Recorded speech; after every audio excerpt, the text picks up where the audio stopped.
Top quality और consistent performance के लिए सिर्फ सिल्वर पंप्स एंड मोटर्स, नाम याद रखना। લોકસભા ચૂંટણી બાદ પીએમ નરેન્દ્ર મોદી પ્રથમ વખત 3 દિવસ ગુજરાત પ્રવાસે આવી રહ્યા છે. પીએમ 15 સપ્ટેમ્બરના બપોર બાદ ગુજરાત આવશે. અમદાવાદ એરપોર્ટથી 4:30 વાગે વડસર જશે. વડસરમાં નવા ઓપરેશન કોમ્પ્લેક્સની મુલાકાત લેવાના છે. પીએમ 15 સપ્ટેમ્બરે સાંજે 6 વાગે રાજભવન જશે. પીએમ મોદી 15 સપ્ટેમ્બરના રાજભવનમાં રાત્રિ રોકાણ કરશે. રાજભવનમાં અલગ અલગ બેઠકોનું પણ આયોજન થઈ શકે છે. 16 સપ્ટેમ્બરે સવારે મહાત્મા મંદિરમાં કાર્યક્રમમાં તેઓ હાજર રહેવાના છે.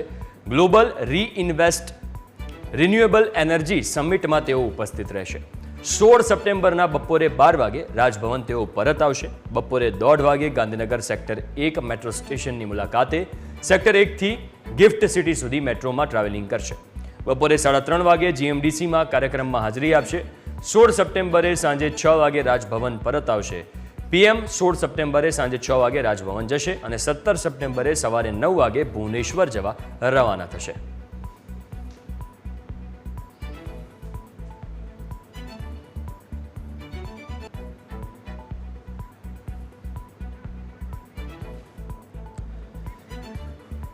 તો 15 સપ્ટેમ્બરે અમદાવાદ એરપોર્ટથી તેઓ વડસર જવા રવાના થયા છે.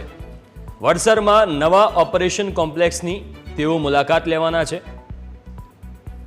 રાજભવન પણ તેઓ 15 સપ્ટેમ્બરે ત્યાંથી જવા રવાના થશે.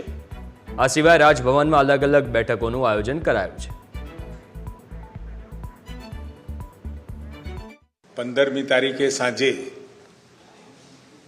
એ ગુજરાત ખાતે એમનું આગમન થવાનું છે અને ગાંધીનગરના વડસર એરફોર્સ સ્ટેશનના કાર્યક્રમમાં ઉપસ્થિત રહેવાના છે. રાત્રિ નિવાસ એ ગાંધીનગર મુકામે કરશે અને 16મીએ સવારે મહાત્મા મંદિર ખાતે ચોથી global reinvest renewable energy investor meet અને એક્સપો 2024ના કાર્યક્રમમાં ઉપસ્થિત રહેવાના છે.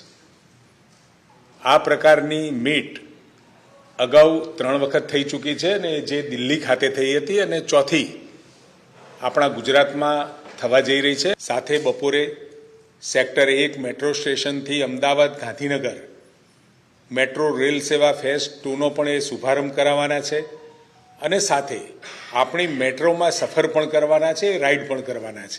સાંજે જીએમડીસી ગ્રાઉન્ડ ખાતે શહેરી વિકાસ, ગ્રામ વિકાસ વિભાગ સહિતના અન્ય વિભાગના અંદાજિત 9,000 કરોડના વિવિધ પ્રકલ્પોના લોકાર્પણ અને ખાતમુહૂર્ત કરીને પ્રજાની સેવામાં સમર્પિત કરવાના છે.